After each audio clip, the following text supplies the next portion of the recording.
back in April. And for context, these cranes can reach up to 60 meters, which is the length of 2 basketball courts, and can lift up to 24,000 kilograms. They can also lift from almost a 90-degree angle, but also have swing limiters installed on them so that materials are only lifted within the designated construction zone.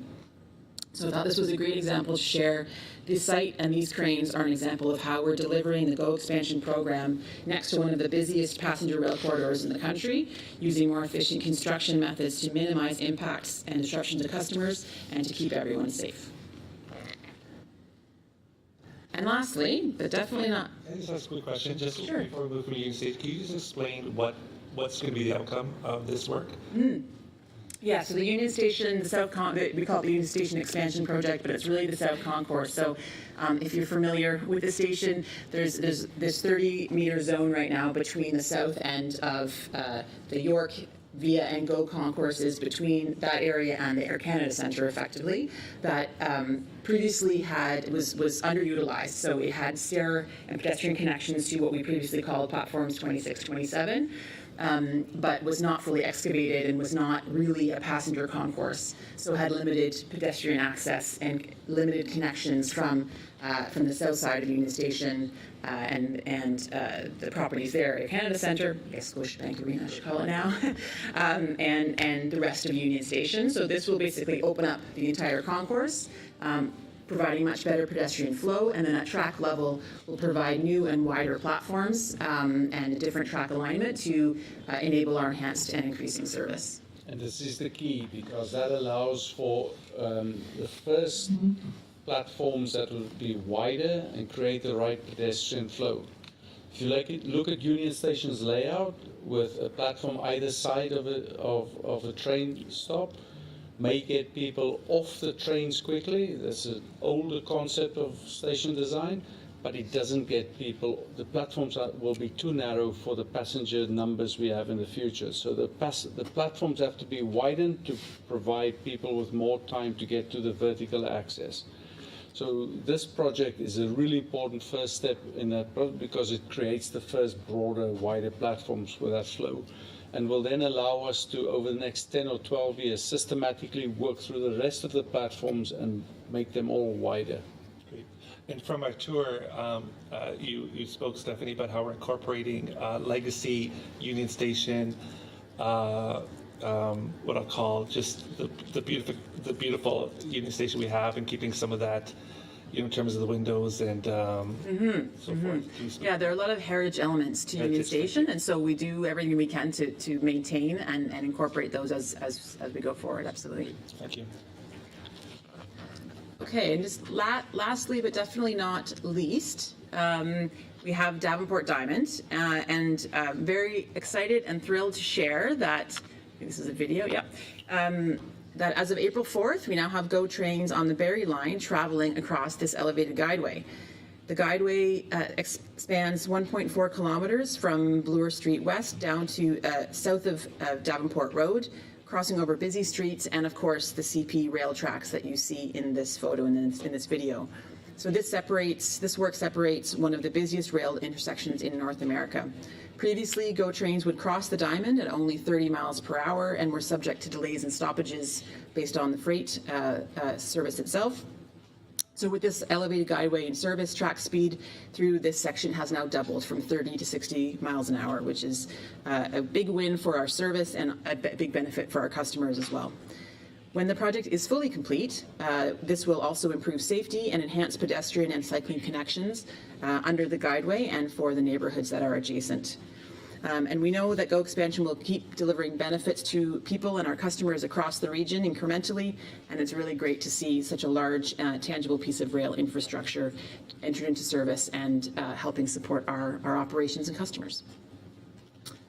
Pause for any other project questions. Anyone have any further questions? Okay, thank you very much. Thank you. Next, we're going to hear from Sharon and Rick on the Let's Get Ready to Ride program.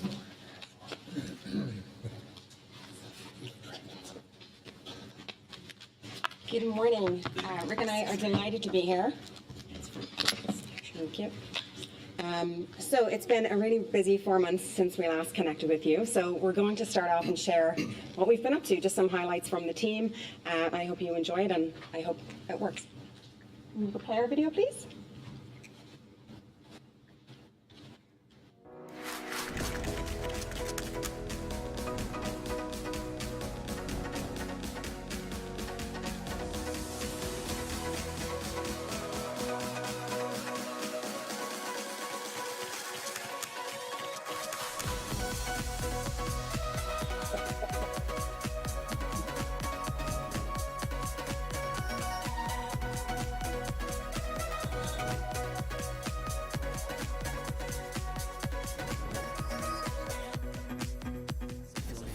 Director, I bring the vibes on set, but it all starts with a clear mind, and that's exactly what Metrolinx offers me.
Celebrate the Toronto Blue Jays' first home game April 11th with Go Trans and Budweiser. Please drink responsibly. Let's go Blue Jays!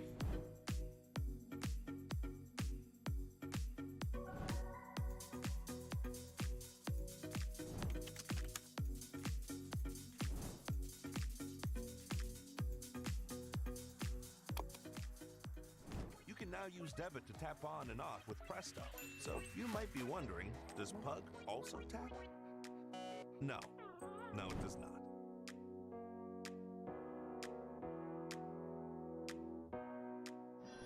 Witamy. Bienvenidos a Toronto. Estamos encantados de tenerlos aquí. 歡迎大家好嚟到多倫多。Alaikum, Toronto में खुश आमदीद. Bem-vindos a Toronto. Bienvenidos. Come, I'll show you the city.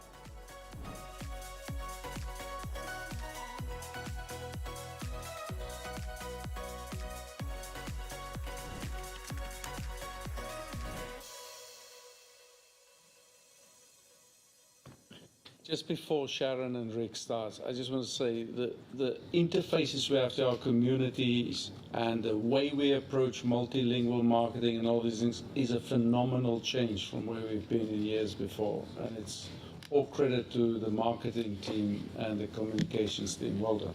Thank you so much. I think it's incredibly humbling every time we sit down and play this reel because Rick and I and the rest of the marketing leadership team are just so proud and privileged to lead this team. They're so thoughtful and considerate and smart. So I get a little bit verklempt, I would say, when we play these videos. So thank you so much for watching. I hope you enjoyed it. I just wanted to draw some attention to Kind of some of the insights behind some of the numbers that Phil shared earlier. We're definitely continuing to see really strong momentum through the spring, which is so encouraging for everybody involved. Some interesting insights. Gen Z are continuing to ride with us long after school ends. This was a market that we really kind of struggled to get them on board for discretionary travel, and we're seeing through May and through June their continuing willingness to ride with us, which is very, very encouraging. They are our future riders after all. We're also seeing month over month tens of thousands of new users, new riders coming to the system. So that for us is incredibly encouraging also. Over the next few slides, we'll just touch on some brief updates from our digital marketing team, our events, our Go team, and partnerships, and then end with some notes around multicultural. So we teased there that Up Express was coming. It arrived early. It came yesterday, and we're absolutely thrilled. This is the last MVP from our customer digital transformation strategy and joins our new CRM, our new customer digital platform, our new headless CMS, our new Metrolinx.com and GoTransit.com. So we're absolutely thrilled. While it feels like the end of MVPs, it's just the beginning of just much more thoughtful digital customer experiences and building our strength and sophistication with performance marketing, which we're all incredibly excited about. I wanted to share some of the results for GoTransit.com. In the 30 days before and the 30 days after, what we've seen is a 10% lift in user traffic, so 1.7 million visits to the website, which is fantastic. We're also seeing an intention to ride rate up by 37%. What that is people checking out trips, checking out schedules, checking out fares. And lastly, we're seeing e-ticket conversion up 13% in just that first month. So very strong and encouraging results. And lots more to come, like I mentioned, with e-commerce and performance marketing. So looking ahead to the summer, we'll continue to build on the best practices, the successes that we've learned over the last few years as we get into micro-segmentation. As Phil mentioned, Niagara continues to have stellar performance for us, 200% increase year over year. So that is just a market for us that's been really, really strong, and we're hoping to emulate that success in other tourism markets across the region where we serve. But one thing that we're thrilled about is this is the first year we have an official partnership with Blue Jays. So we've been wanting this for a long time. 2.2 million game goers every season. That's a lot of ridership opportunity. And we want our Go Transit to be synonymous with the Jays, just like hot dogs are with summer days.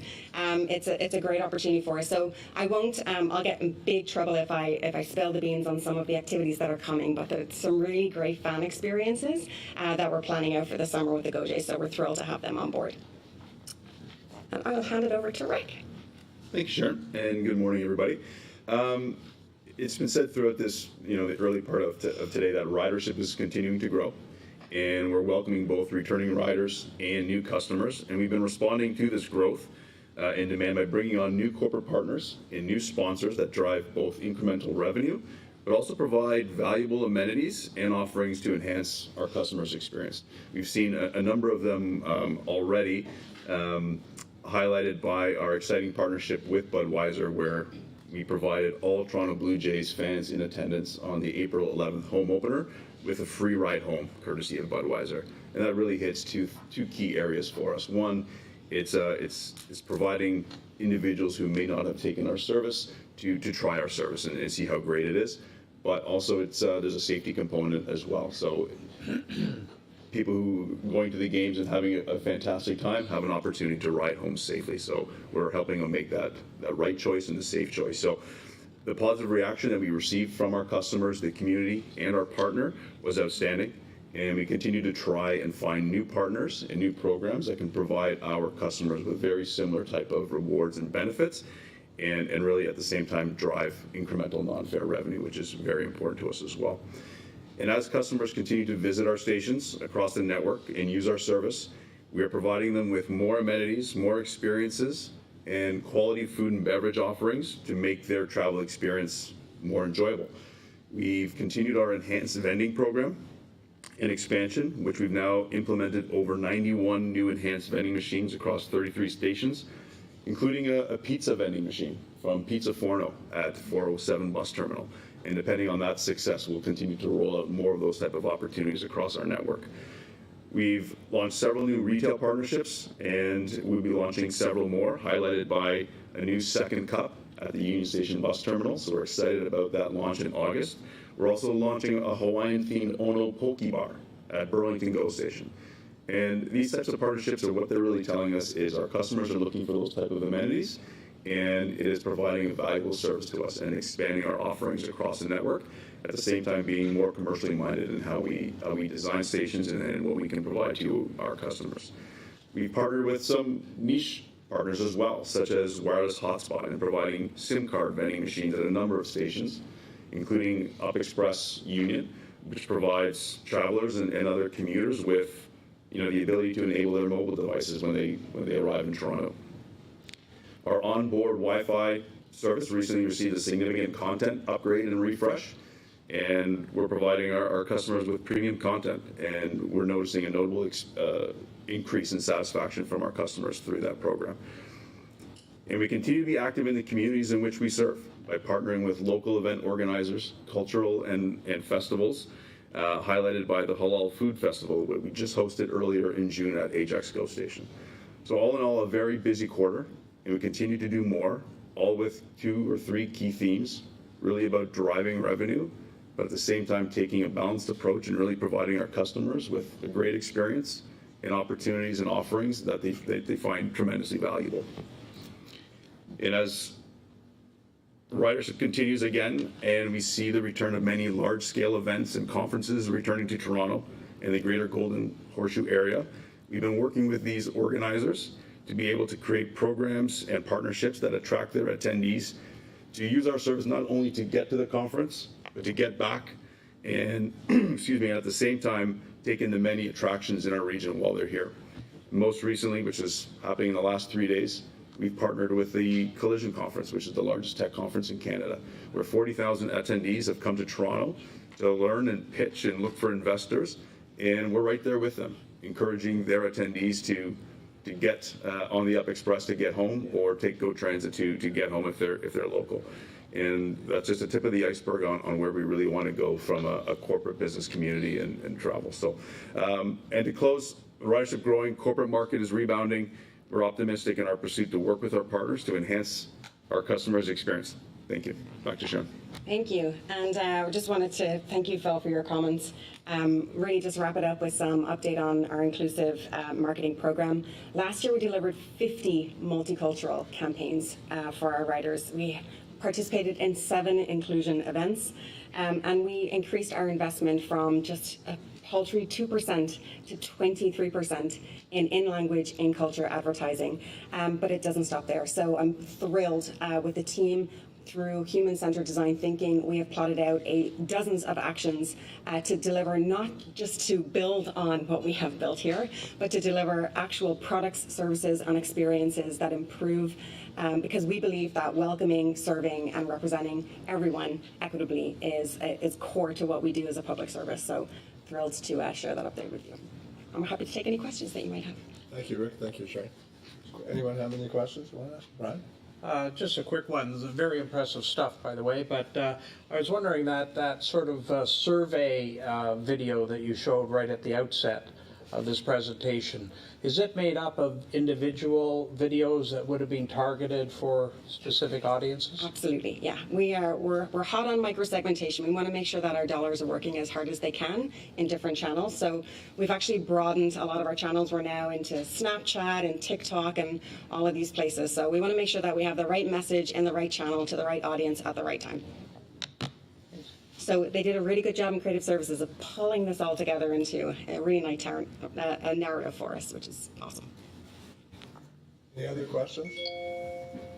Just a comment. I just came back from a large U.S. city at a conference, and nothing like this was happening there. And I think I just came back and rode the GO train this morning. Just the cleanliness and I think the sense of fun that you've captured there, it's just a completely different vibe. So I really commend you on both from an operational point of view, what we're doing, but also the way that you're communicating it to people coming into the city. I think it's fantastic. I think the world just needs a lot more radical kindness and radical acceptance. Yeah. Thank you so much for your time. Thank you. And now we'll hear from Kelly and Rajesh on communications and community engagement.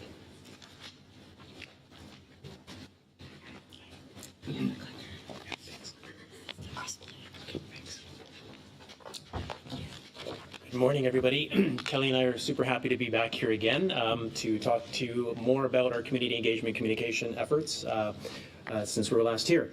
To echo some of the themes you've already heard this morning, at Metrolinx, we're not just building transit connections, we're building connections with people and communities.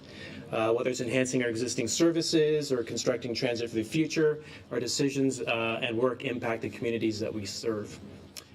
As we deliver on our purpose to improve lives through transit, and as Phil mentioned in his CEO opening remarks, our community engagement teams are focused on helping communities navigate through the construction disruption.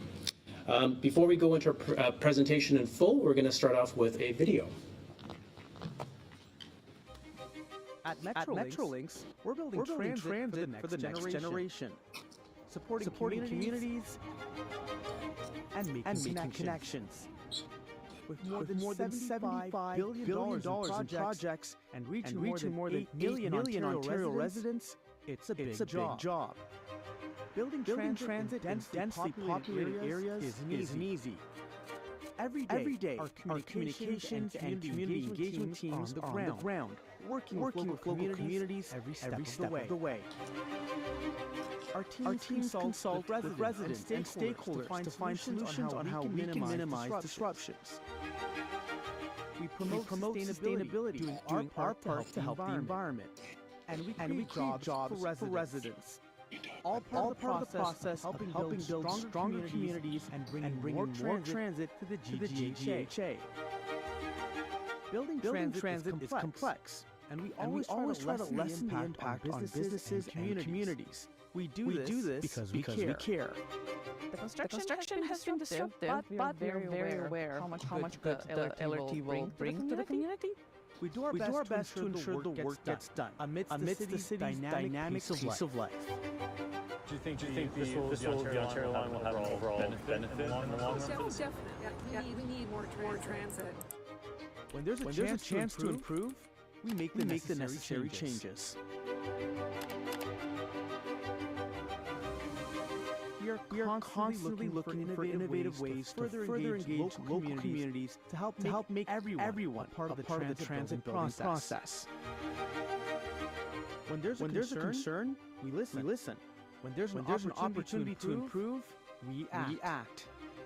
That's what being a good neighbor is all about. Working with local communities to build stronger connections is both our job and our pleasure. Because we're in this together.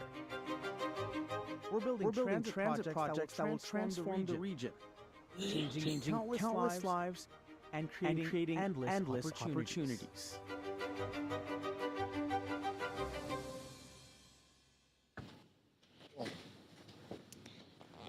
So our next slide here really just demonstrates, by the numbers, the efforts that our team have done. And I'd like to point out that these numbers I'm going to give are represent the last 6 months of effort. So we've held over 554 pop-ups and interacted with more than 24,000 residents. We've conducted 166 canvasses, which means we've knocked on over 40,000 doors. We've facilitated 480 meetings with stakeholders to get advice and input and feedback from them. We've had over 1,800 direct emails and phone calls with residents. We've delivered close to 1.4 million construction notices, and we've reached over 450,000 residents and businesses through community newsletters. We don't only just push out information, and we know that construction isn't easy for our communities, which is why we put so much effort into this space. And we take that information and we work with our partners to make decisions to make it easier for our residents to live and work around our construction sites. So we're going to give you a few examples. In Scarborough, where the subway extension is being built, we installed a temporary noise wall and added sound absorbent padding to equipment, all but eliminating noise complaints from nearby residents. In the busy downtown core, we have kept the Queen and Yonge closure open to pedestrians and cyclists. In the community around Peak Junior School, we brought in traffic control teams and paid duty officers to help manage the flow of traffic. And just this past weekend, we've planted over 590 new trees in Fergie Brown Park. Earlier this year, we announced that we have identified a new location for the Don Valley layover. On Aldergrove Avenue, we made sure that local dog park users were not impacted by putting up no parking signs for our contractors. And when the Jane and Finch community raised construction and traffic concerns at 2 intersections in our work, we met with them on site with our contractors and conducted a walkabout and implemented changes immediately. Thanks, Kelly. Steve Levine mentioned during the safety briefing, public education is critical for our level crossing program. So I have some examples there where we've been working with, throughout our region in the City of Toronto with our customer protective service officers, delivering Operation Lifesaver program to hundreds of kids with a focus on schools and areas where we have a high incidence of dangerous trespassing across our tracks. And it's critical that we get in front of them before they're out there, in the summer months, and then they're aware of, the severity of crossing the tracks. And it's a great partnership that we have with our CPS teams. New York Region, we adjusted our scheduled track maintenance work, which was scheduled many months ago, to avoid noise impacts that Newmarket had with their Pride event festivals. And so we shifted the work there to ensure that, we weren't going to be creating any disruptions. To support diverse communities in New York Region, we've been translating our YNSE project updates to reach the Korean, Farsi, and Mandarin languages. We heard from the community that that's the type of information and languages that they wanted to hear from us on. And this is all in addition to the 17 languages that our team members already speak.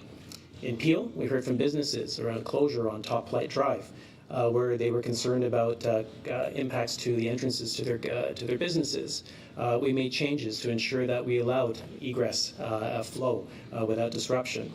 And in Halton, and I know that Stephanie already mentioned the Burloak grade separation work that's already underway. We partnered with the town of Oakville and the city of Burlington to use their communication channels to do a coordinated outreach to the communities. We received very, very few questions on the street closure. We're here for our communities every step of the way, and that won't stop, and we're going to continue to do more to support them through the work that we do.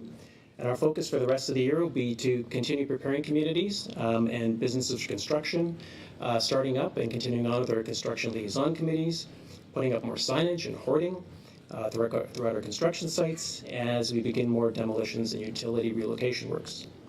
And we know disruption caused by construction isn't easy on communities. We will continue to listen and look for more opportunities to improve and act and make it better and easier on them. With that, Mr. Chair, I'm happy to pass it back to you. Thank you, Rajesh. Questions anyone has that they haven't already posed? Okay, well, thank you very much, and keep up the good work. Thank you. Good. Okay, our next presentation is from Barclay and Steve on the year in review.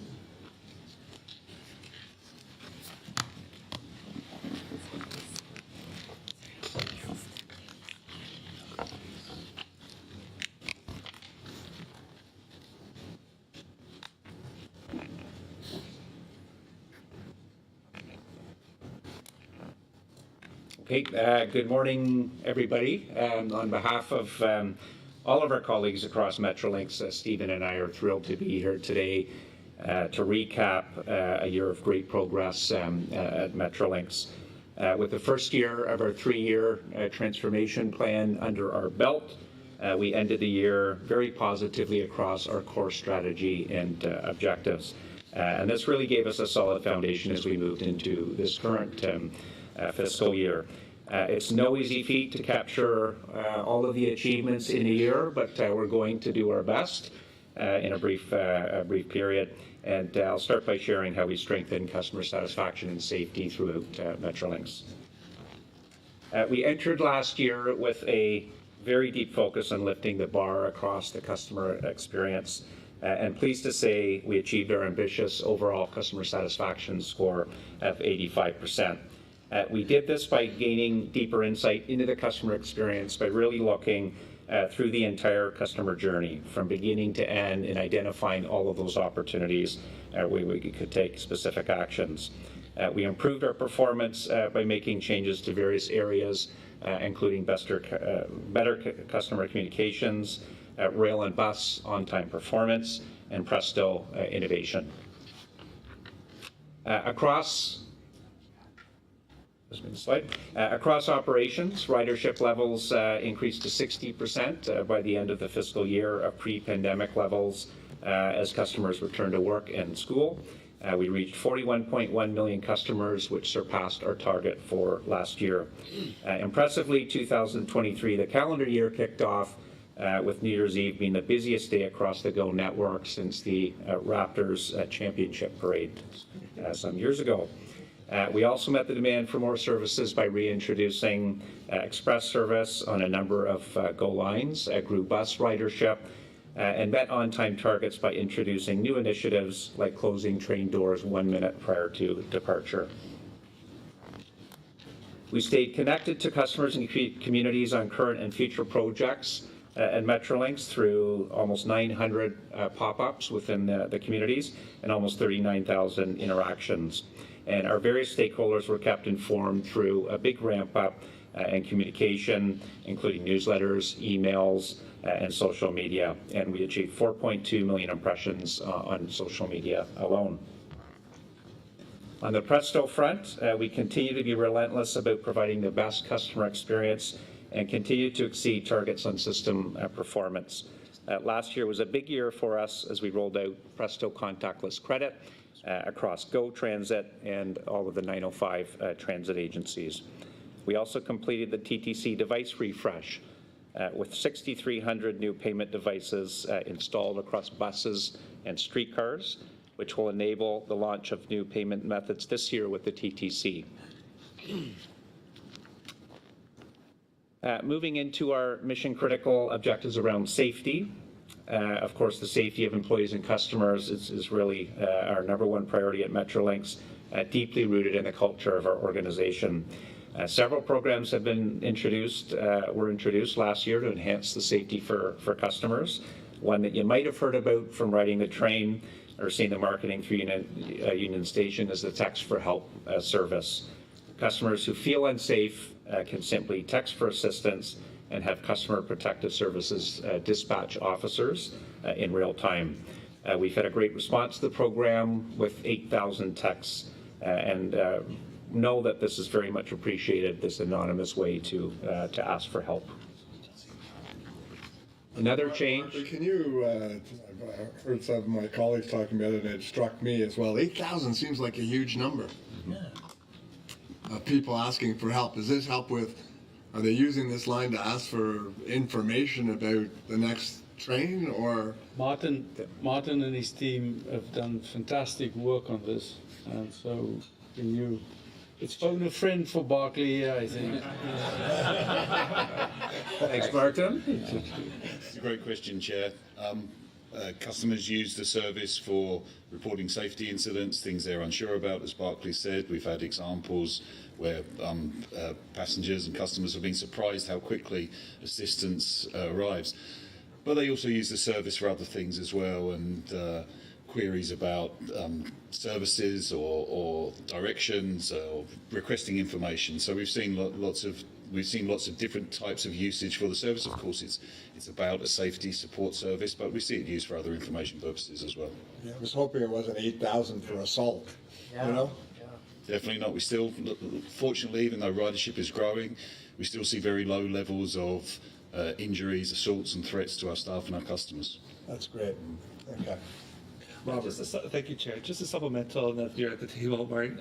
There was a correspondence from Susie Shamoon, and she made, I think, a very persuasive case for police special constables auxiliaries, volunteers. You know, we see them at events, you know, side by side by police officers. So is this something that we can investigate?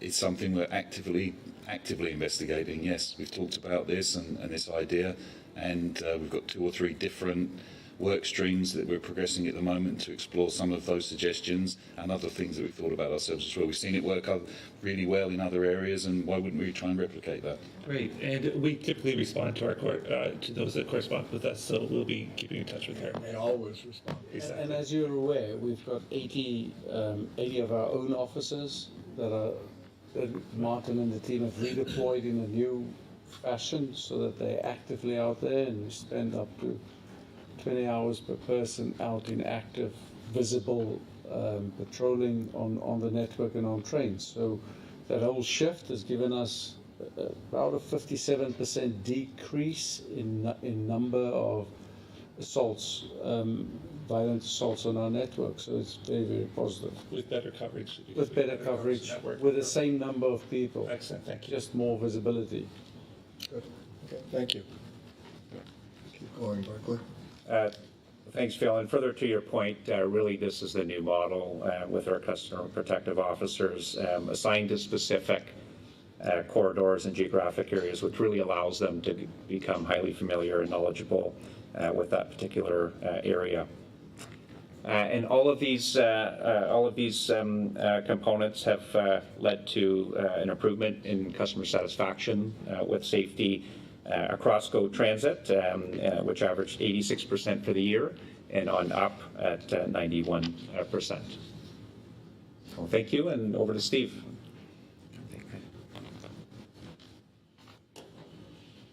Thank you. So I'll round it off and I'll be as brief as I can as we're running a little bit behind. So culture really matters at Metrolinx, and as you can see here, we've exceeded slightly our targets. And these targets are incredible targets to have achieved. We set ourselves really difficult targets, and we actually met them.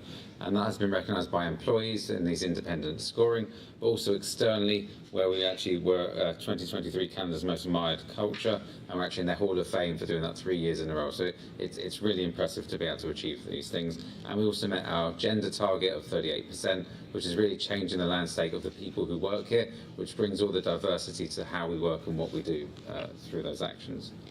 As a trusted business partner, we've got some metrics up here, but I just wanted to touch on, we really do work on our community benefits and supports. We're using a 4-pillar approach, which is about employment opportunities, training, apprenticeships, journeyman people, local business supports, working with them, when we touch on it on the communication plans, really public realm improvements, working with the community, how we can work with them, and also community involvement, just really canvassing and going out. We really take this seriously, and it's seen by many people across the community, and as Emily touched, it is a very different approach to many communities, and it really makes a difference. Andrew and Stephanie always do a good job of talking about our capital programs. I'm not going to dwell too much on these, but I just wanted to highlight that in 2022 and every year, we're really changing the landscape of the communities and bringing transit closer to people, improving journey times and accessibility across the way. We talked about Davenport Diamond. It goes through the community, but it really helps with journey times and allows people to guarantee they're going to get home on time without the delays that can be incurred by other incidents. We had accessibility upgrades at 28 stations. It's really making a difference to people and allowing them to use transit. Close to my world, in rapid transit, Andrew talked about the upgrades happening there, and actually in the communications, I just wanted to highlight one item at Hamilton. We do take our duties seriously, so we had to delay some work to protect the nesting space of the threatened chimney swift, which was actually in a building there. So we have to take account of endangered species, and we do that really seriously, and in this case we have to protect the chimney swift from that. And lastly, as you can see, we continue working towards operating service on the Eglinton line, and you can see the Presto gates there already and installed for customer service when we get that far. Thank you very much. Questions? I do, Don. Please. So, in terms of the overall business plan and ridership and return to ridership questions, I think there's some exciting developments that are happening around fare integration. And I'm wondering if perhaps someone could speak to the value of this to our customers and people that go between zones, and what this actually means practically at a customer level. And it's my understanding that this is actually all potentially made possible with the Presto service. And if we didn't have the Presto service, wouldn't actually been able to enable this. So can someone speak to this? I think it seems like an exciting development. Absolutely. A common payments platform across the region can enable policies such as greater fare and service integration. So Very excited. Of course, we did launch expansion with Go and the 905 agencies, and certainly look forward to more to come. That's been a great enabler of a greater integration, for sure. And Paul, for my areas, which are with the LRTs, these really do transform the ability for people to move. So the LRTs go across cities, and it links up multiple connectivities between us, the CTC, the GO lines, and the BRTs. So we have multimodal stations now, which we've never really had before. Presto enables customers just to move from one line to another and complete their journey seamlessly. And that's what this really counts. And then the fare structure allows it to mean that they're not paying double, it's all an integrated system. Those connectivities are amazing for people's journeys. They don't have to think twice about using transit because they don't have to worry about like paying fares on multiple routes. It transforms people's ability to travel. Great, thank you. I think we talked about this a little earlier. It saves our customers we're budgeting about $90 million a year. Yeah. So it's a very good deal. And it encourages more travel, not less, because actually not paying twice means you're going to use it more. And so I guess there's a true benefit to our customers, not only in their pocketbooks, it sounds like, if they're traveling between Go and our transit agency partners. So there's a real benefit to their pocketbooks as this goes, and hopefully there's a huge economic and environmental benefits if people use transit more than perhaps their cars. Absolutely. Great, thank you. There's no more questions. Thanks, Steve. Thanks, Michael. Okay, the next item on the agenda is our annual report.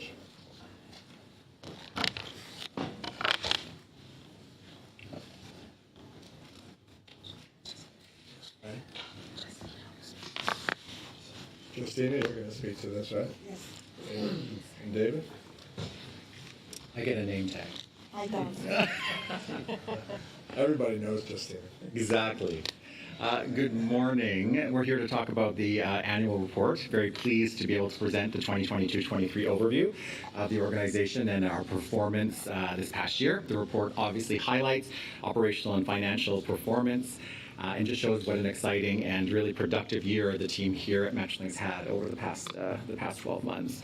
A lot of my thunder was stolen by Stephen and Barclay, so I won't reiterate all of that they spoke to. I'll just simply say that they hit on some of the incredibly positive highlights: ridership return, CSAT scores, on-time performance, our safety initiatives. So much of work in the community, our diverse marketing efforts. All of these things are really outlined in a more extensive way in the annual report.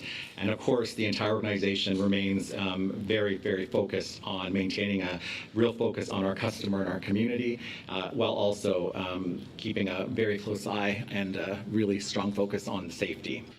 The report also provides an overview of how Metrolinx continues to support key government priorities, including the organization's work to expand and enhance our services. So a lot more detail in the report, obviously, and the entire leadership team is here to answer any questions that you might have. But with that, I'll hand it over to my colleague, Justina, to talk more about financial performance. Thank you, David. So perhaps just to add a few things, Metrolinx is actually required to prepare annual report in keeping with the requirement of Metrolinx Act and Agencies and Appointments Directive. The report must be submitted for Minister's approval within 120 days of the agency's fiscal cycle. The annual report, as David mentioned, really highlights how Metrolinx performed operationally and financially, and how we compare against the approved budget that was set out in 22-23 business plan and 22-23 mandate letter. The audited financial statements are also presented here. I'm actually very happy to report that we also have received a clean opinion from the auditors. To top-line Metrolinx financial operating performance, we have missed our operating subsidy by $205 million. The original budget was set up before the onset of Omicron, so our ridership and fare revenue expectations were still very optimistic at that time. Omicron caused slower return of workers to downtown offices. In the original budget, we had hoped achieving 74% of the ridership recovery compared to 51% of actually achieved. On the expense side, Metrolinx had great successes in finding efficiencies, savings across all business units as part of our business improvement plans. For 22-23, business units implemented over 70 business improvement plans with total savings of 73 million and combined revenue and proceeds opportunities of 47 million. On the capital side, Metrolinx capital spend was 5.3 billion. This reflects 1.4 billion underspent compared to the approved budget. The reasons for this underspend predominantly related to greater than expected required time to ramp up some of the projects, delays in property acquisitions, and contractor underperformance. In terms of the highest spend, subways lead the way with 2.4 billion spent, with 1.5 million spent on Ontario Line alone. That concludes our presentation. Thank you. Questions, anyone? Okay, we have a resolution on this one, and it's to approve the annual report, to approve the audited financial statements for the year ended March 31st. And then the CEO is going to submit the annual report to the Minister of Transportation. And so could I have a motion? Sure. Thank you, Brian. Robert. All in favor? Anyone opposed? Okay, that is passed. Thank you very much. Thank you, Justina. Thanks, David. And so the last item on the agenda this afternoon is for information, and it's the quarterly reports from the different units. Does anyone have any questions they'd like to ask on these items? Okay, seeing none, we will terminate the meeting. Thank you, everyone. And we look forward to seeing all of you again in September.